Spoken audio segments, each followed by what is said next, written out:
অনেকদিন পর নিজেকে নিয়ে কিছু কথা লিখলাম। ধ্বংসের দিকে তাকিয়ে মুচকি হাসি দেওয়া অদ্ভুত মানুষ আমি। হয়তো আমি পাগল, হয়তো অনুভূতির ভিতরে কোনো এক গভীর অতল দুঃখ বাসা বেঁধেছে। তবুও নিজেকে জোর করে হাসাতে শিখে গেছি। যেদিন ভেতরটা একবারে ভেঙে গিয়েছিল, সেদিনও বাইরে থেকে এক চিলতে হাসি মুখে নিয়ে সবার সামনে দাঁড়িয়েছিলাম।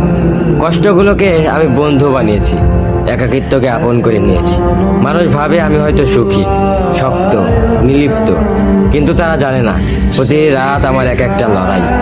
নিজেকে নিজেই বুঝিয়ে রাখি তুই ভালো আছিস, অথচ আমি জানি আমি ভালো নেই। ভেঙে যাচ্ছি প্রতিদিন একটু একটু করে, আর এই ধ্বংস হওয়াটাকে যেন ভালোবেসে ফেলেছি।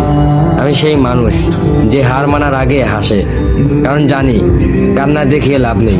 পৃথিবী শুধু শক্তদের মনে রাখে, দুর্বলদের নয়। তাই আমি অদ্ভুত, আমি অনুভূতির আগুনে পুড়ে যাওয়া নীরব যোদ্ধা।